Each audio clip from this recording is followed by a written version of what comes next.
Back to Forgotten Gear Restorations. We are taking a peek at a 1962 Fender Showman. I know what you're thinking. Geez, another early 60s Showman. I'm bored. No, you're not. Don't forget to like and subscribe. Tell your mom, follow along, do the whole thing. Thank you. Mutants and Goons. Welcome back. Gus and Garrett. Well, Garrett, this was your amp, I believe. Gus, this is your amp. I forgot to ask you for how long. But this is another one of your Showman amps that you use, and you want her to be healthy like the other ones that I serviced for you. And I am happy to oblige. I really am. Because these amps are just a joy to work on. The history, the construction style, the tones, the whole thing. How cool is that? I just can't get enough of this stuff. And no pressure, right? It's like, I feel like the fate of the surf scene is on our shoulders. I got to keep this stuff up and running, and you guys got to keep on playing it. Got to keep this thing going. So I'm going to grab a quick peek around the back before I get that chassis out. And I'm sorry, I got some smacky lips. I'm trying to squeeze in breakfast. What a day. I'm going to be going back to Louisiana on Friday. Hanging out with the old swamp fam down there. It'll be cathartic, I think. I need that nature. I need the land and that big Louisiana sky and all the flying insects just to sort of reconnect me with my past and just bring me back to the center. There's something about going back home. I've been a nomad since Hurricane Katrina in like late 2005. I've been a complete nomad. And I don't feel like I'm home here. I don't feel like I'm home there. I'm just somewhere in between, you know? Do you guys know what I'm talking about? But that's how I feel. But every time I go back, the food becomes less obscenely over-seasoned and it starts feeling right again. So I must be transitioning back. And I need it. I wish I could go back in time and cut my parents' grass or wash their car. I wish I can go back in time and do that stuff. You always want to go back in time knowing what you know now. But maybe the secret is to live today like it's the past, you know, with today's knowledge. So it's almost like learning things can be a bit of a waste if you're not applying it to the present, you know. And I'm still trying to figure that stuff out. I'm no sage. You're looking at a guy who's got a catalog of mistakes behind him and more pages ahead of him. So, but I feel like the luckiest guy in the world, you know. Here I am. I don't know how I ended up doing this stuff.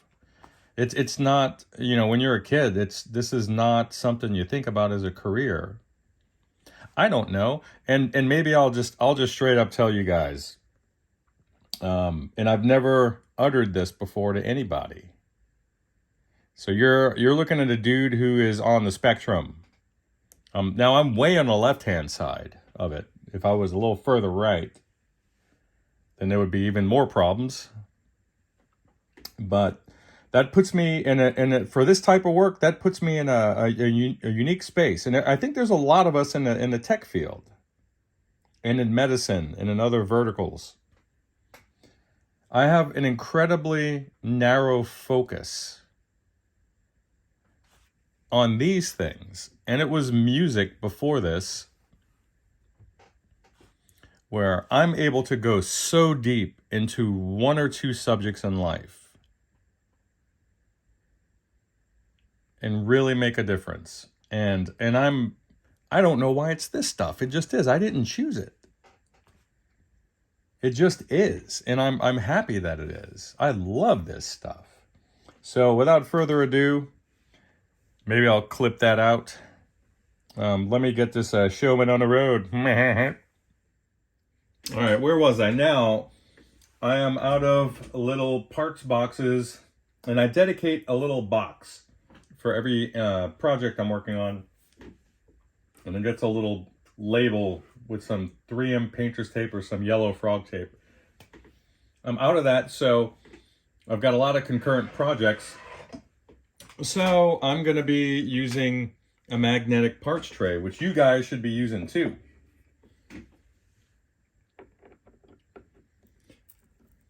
I'm really interested to see if there's any historical markers on this particular amp. Oh, look at this. There are little cup washers here.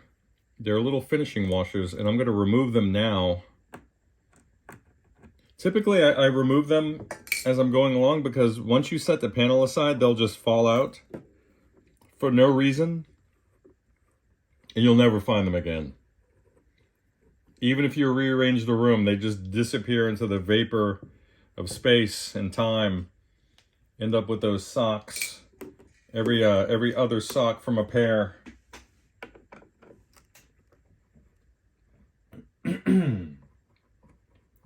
Pardon me. I'm not sick, but I certainly shouldn't be having breakfast while doing this. You ever see those old 80s movies where there's like the coroner who's eating a sandwich while he's assessing a victim? That's kind of what I'm doing here.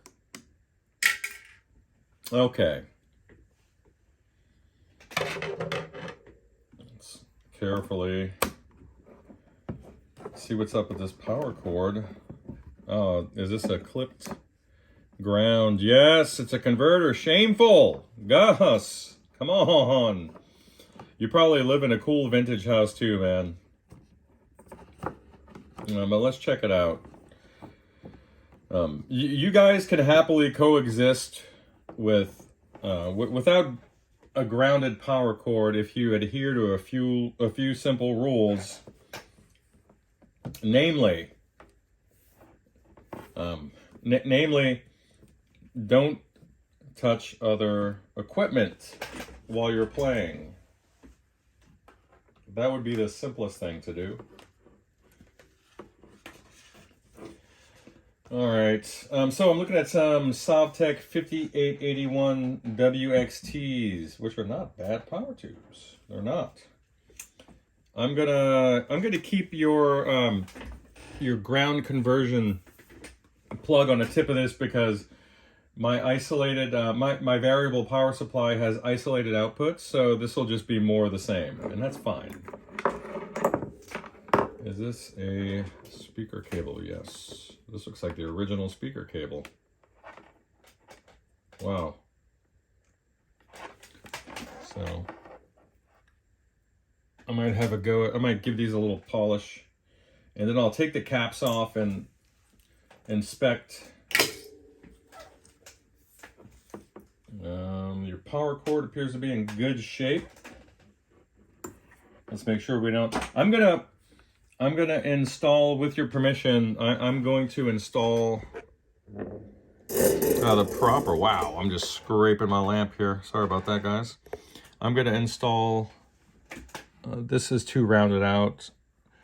I'll put a cord clamp where it's supposed to go. Around here. I'll talk to you about it before I even think about drilling a hole in this thing. But this is where the factory would have put it. And it looks like where it was is quite reamed out. And I don't want to damage this nice head shell. But what's happening is, and then let me, I'll just move it so you guys can see what I'm talking about. Let me just get you off the stand. Hold on. So you see that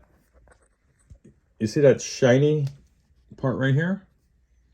That is caused by the cord being lassoed around this tube here, and it's just getting singed. It's actually flattened out quite a bit. You see that? So we want to make sure that doesn't happen. And I'll give you a jingle on this one, buddy. Let me fix the camera back, or my phone. All right, Mel. I'm going to move this lamp here so you guys don't hear any more scraping noises. So I had an interesting experience removing the doghouse cover. So here's what happened. It was completely stuck. Now there's a strip of foam insulator, and let me tighten this guy up right here. There's a strip of foam insulator that rests across these guys here, and it kind of helps to secure them, being that the thing is suspended. So it takes the pressure off the solder joints.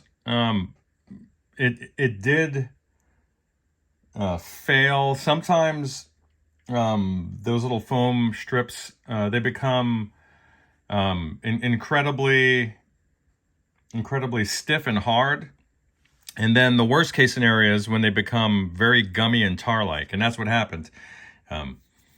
So I made the mistake of touching it because the doghouse cover was nearly impossible to remove. And you can see why, because it had literally adhered to these two guys. So I'm going to want to do a cap job. Is it mandatory? I don't know. I'll check and sniff around for ripple. But I just don't like the way it looks. And I don't like how these look like they were somewhat J-hooked on there, but I don't like it. I'd rather do it an appropriate way. So I'll talk to you about that as well. Now you were saying that you're experiencing a lot of white noise and you have one dead channel. Obviously it's not because there's a tube that's been removed. We spoke about that. And your prior tech said that he wanted to remove that V1 tube so the rest of the energy can go through the rest of the amp. Well, what happens is by removing that tube, you do save a little bit of energy from the filament supply. Not much. But what does happen is that it will rebias the remaining tube to be a little bit hotter. So a lot of guys, one of the tricks is, hey, you pull the 12AX7 from the unused channel, it biases the used channel a little bit hotter, and then you take that 12AX7, you remove the 12AT7 from a phase inverter in your black face, and you put that pulled 12AX7 in there, and then you have an amp that breaks up a little bit easier. That's the old trick. But that's not what we're looking at here. I will let you know why that normal channel failed. We'll get to the bottom of that. I need to do a better inspection on these tubes. Some of them somewhat look unbranded, but it's just that the silk screening is very light. And it looks like we have some arachnid buddies over on the other side. I'll vacuum them off. They seem to have made a nice little house for themselves back in the day. All right, let's just do a quick overview. So I'm going to remove this death cap. I'll go ahead and make a chassis solder joint for that power cord ground there. The primary side of the wiring is in the right spot. This was redone. The guy did a pretty good job. I'm going to want to replace those caps, however. And I can tell that these blue moldies were removed and at some point and then reinstalled. Let's see. Everything else looks pretty good. There was a cap job done in the 90s. And you can see a lot of deflection on this board here. A little roller coaster, huh? And your dead channel 1 or your dead normal channel. Let's see why it's dead. It could be maybe one of the output decoupling caps coming off of the plate supply there in the output of that tube. Could be more than that. But we need to find out if the signal is even reaching there from the input jack, and if it's exiting this socket. So we'll do that. We'll see if there's maybe a break somewhere in the tone stack. We'll get to all that stuff. I did put a tube in for you. And by the way, this is a 1962. Another beautiful example of an amp that somebody like you really deserves to have, because you're doing the thing that it's supposed to do. And you're doing it exceedingly well. I like it. So let's get going. All right, Mel. So I've got you taken care of. On a bias board, you have adjustable bias. It will go from, say, 20K all the way up to about 68K. And then I'll go ahead and tighten and clean the control panel, all the devices there. We'll make sure to get a nice little scrubbing in between the ground leaf there, the little switch, and the tip end of the jack, all the way across. And I will update you from this point.